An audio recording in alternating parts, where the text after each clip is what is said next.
다 해줘. 빌런입니다. 이번에 리뷰할 브랜드는 시티즌 모델은 BM135054A입니다. 시티즌이라는 시계 브랜드에 대해서 어떻게 생각하십니까? 아마 지구상에서 시계를 조금이라도 아는 사람이라면 시티즌? 정말 괜찮은 브랜드지 라고 이야기할 겁니다. 하지만 제 생각에 시티즌이 시계인으로부터 애정을 받는 방식은 보통의 시계 브랜드들과 확실히 결이 다르다고 생각합니다. 시계 애호가들이 세이코를 바라보는 마음과 시티즌을 바라보는 마음이 비슷한가요? 아니요. 저는 그렇게 생각하지 않습니다. 세이코는 오래된 성당의 나선형 계단을 걷는 느낌이라면 시티즌은 KTX를 타고 떠나는 여행 같습니다. 그리고 이런 브랜딩 방식의 차이, 시계를 바라보는 시각의 차이는 시티즌이 가진 진짜 실력에 비해 덕후들에게 감성적으로 저평가를 받는 한계선을 만들었다고 생각합니다. 왜 그럴까? 시티즌의 주력 시장은 한국이 아닙니다. 북미와 유럽이고 철저히 그들의 서구적 감성과 굵은 손목둘레에 맞춰 시계를 만들어 왔어요. 시계를 낭만이 아니라 철저한 도구로 바라봤습니다.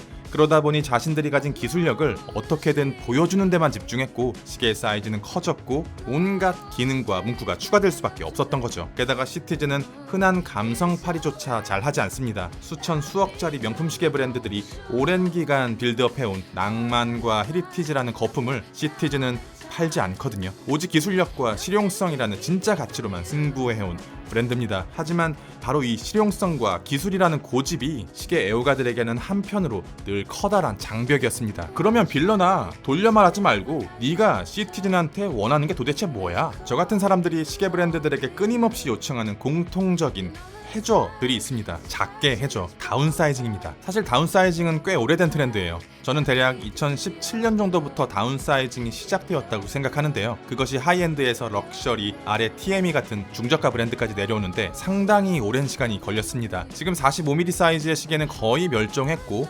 42mm도 크다고 불평이 나오고요. 비교적 커야 하는 다이버워치나 필드워치도 40mm를 넘지 않는 경우가 많아요. 드레스는 더 작아야 하고요. 두 번째는 단순하게 해줘. 시계의 다이얼에 쓸데없는 것들을 빼야 돼요. 세이코의 프로스펙스 마크라든지 카시오의 시바 같은 지저분한 문구들은 시계 애호가들을 불안하게 만드는 것들입니다. 시계 브랜드들도 잘 알아요. 그래서 세이코의 상위, 그랜드 세이코나 카시오 상위, 에드피스 고가 라인으로 가면 잡다한 레이아웃은 싹 지워버리죠. 세 번째는 올바른 정체성과 그것에 맞는 비율과 두께, 다이버면 다이버, 필드면 필드, 드레스면 드레스워치에 맞는 디자인 레퍼런스를 원합니다. 그리고 그 레퍼런스에 맞는 비율과 두께를 원하고요. 이런 것들이 갖춰진 시계는 빌드 퀄리티가 조금 무너져도 가격이 조금 비싸도 사람들은 기꺼이 지갑을 엽니다. 하지만 이런 것들은 그동안 시티즌이 지독하게 거부해왔던 가장 반 시티즌적인 것이기도 해요. 그런데 2026년 8월 결국 우리가 이겼고요. 시티즌이 패배를 선언하면서 시계를 하나 내줬습니다. 38mm의 사이즈입니다. 이상적인 드레스워치의 사이즈는 36에서 37mm 정도라고 생각을 하는데요. 1mm 정도는 봐줘도 되지 않을까? 8.9mm로 굉장히 얇은 두께를 가지고 있고요. 러그 투 러그는 44mm로 짧습니다. 줄질하기 좋은 20mm 러그 폭까지 브레이슬릿 기준 107g인데 아마 많은 분들이 스트랩으로 교체하실 거라고 생각해요. 가격은 18만원. 이 가격으로 대체가 가능한 시계가 있을까 여기저기 뒤져봤는데 다들 하나둘 나사가 빠져있고요. 엇비슷한 디자인과 거의 동일한 스펙을 가지고 있는 완벽한 경쟁자는 SBTM 213인데 단종되었고 단종 전 가격이 이것의 3배가 넘습니다. 칼리버 E116 에코드라이브, 월 오차 15초, 1년의 파워 리저브, 사파이어 글래스, 오바 50m 방수, 17.5cm의 손목둘레 위에서의 사이즈감은 이 정도입니다. 제 시각에서 앞에서 가죽, 나토, 다시 브레이슬릿.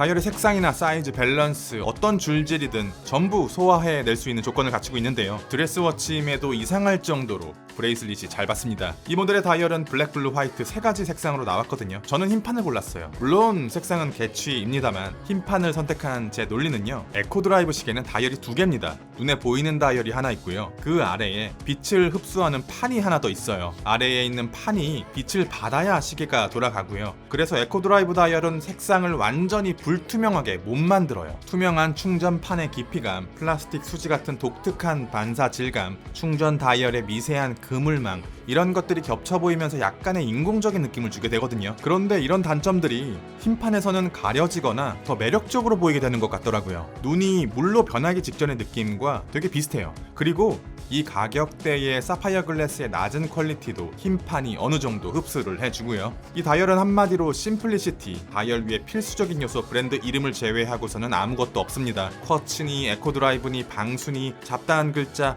하나도 없이 깔끔하고 깨끗하고요. 시티즌답지 않죠? 반 시티즌, 그게 이 시계의 정체성이고요. 제가 이 시계를 높게 평가하는 이유도 바로 이 단순함 때문입니다. 공식 색상은 화이트인데요. 그냥 흰색이 아닙니다. 빛을 받으면 소복히 쌓인 눈처럼 다이얼에 깊이감이 생기는데요. 이 독특한 특성 덕분에 다른 시계에서는 볼 수 없는 장면들을 만날 수 있게 됩니다. 다이얼 위에 떠있는 진짜 입체적인 바형 인덱스.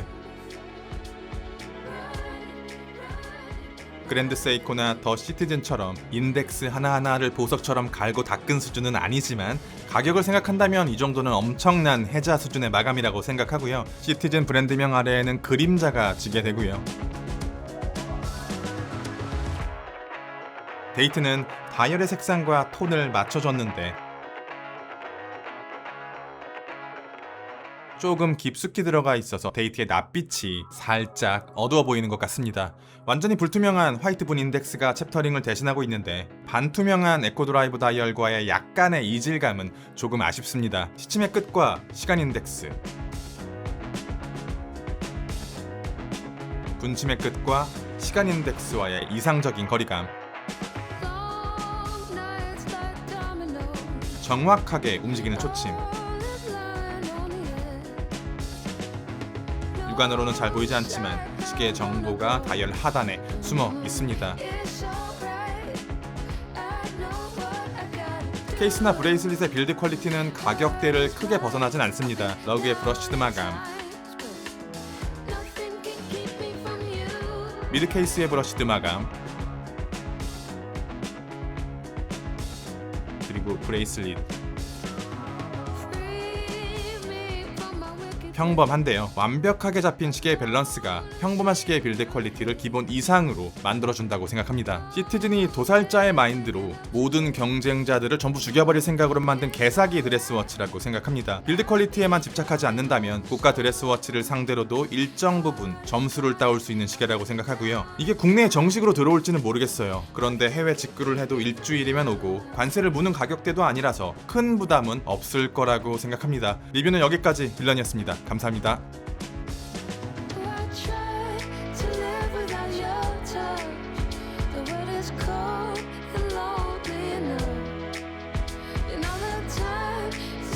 Us both